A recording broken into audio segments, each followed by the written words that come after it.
आज मैं तुम लोगों को अनुवाद की प्रक्रिया के बारे में बताऊंगी। वस्तुतः अनुवाद करने की प्रक्रिया के अधिकांश विद्वानों ने 3 चरण माने।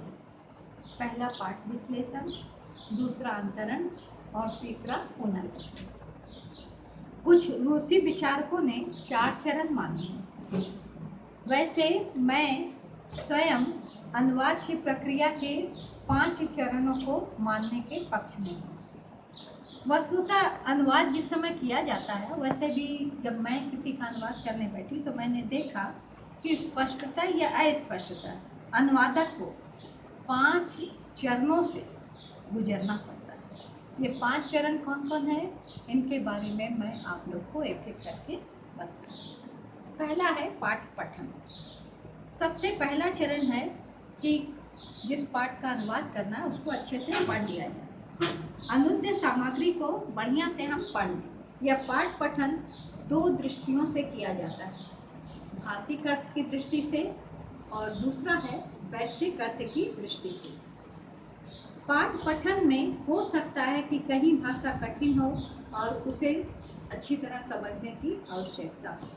इसके लिए उस भाषा के अच्छे जानकार के पास या जाकर के उससे समझ ले सकते हैं, या फिर हम कोर्स की सहायता भी लेकर के उस पाठ को अच्छी तरह समझ सकते हैं।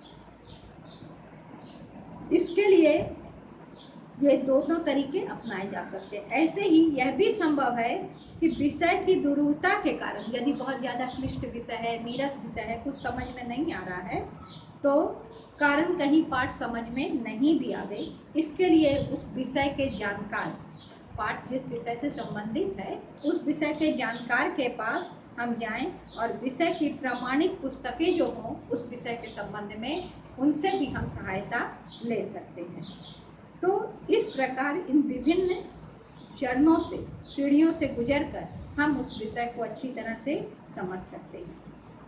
यहाँ यह भी संकेत है कि अर्थ के निर्धारण में काल का, देश का, लिंग का, वचन का, प्रसंग आदि बातों का भी अवश्य ध्यान रखना चाहिए, जो अर्थ निर्धारण के लिए आवश्यक माने जाते हैं।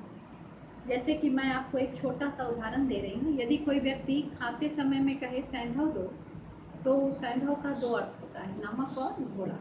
तो उस समय उसके लिए क्या अर्थ किया जाएगा, नमक अथवा घोड़ा? नमक होगा। तो इस प्रकार समय के देखते हुए कि किस संदर्भ में और कहाँ वो शब्द प्रयोग किया जा रहा है, उसको देख के ही उसका सही अर्थ किया जा सकता है। अब दूसरा चरण जो आता है वो है पाठ विश्लेषण। ये अनुवाद का दूसरा चरण है। दूसरे चरण में अनुवाद की दृष्टि से पाठ का विश्लेषण किया जाता है। आवश्यकता अनुसार पाठ पर इस चरण में निशान लगाए जा सकते हैं। इस विश्लेषण में मुख्य बात इस बात पर दिया जाता है कि कहाँ शब्द का अनुवाद करना है, कहाँ पदबंध का करना है, कहाँ उपवाक्य का प्रयोग करना है, कहाँ वाक्य का, और कहाँ एक वाक्य को एकाधिक वाक्यों में तोड़ कर यानी खंडों में कर करके उसको अनुवाद करना है, तथा कहाँ एकाधिक वाक्यों को एक में मिला करके अनुवाद करना है। कभी कभी तो प्रोक्त स्तरीय अनुवाद की भी आवश्यकता पड़ सकती है।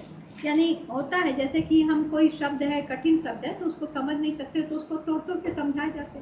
तो उसी प्रकार से हमको कहीं पाठ विश्लेषण में उस पाठ को तोड़ तोड़ कर टुकड़ों में कर करके भी समझने की आवश्यकता हो सकती है। अब ये 2 प्रक्रिया तो मैंने आप लोग को बताई।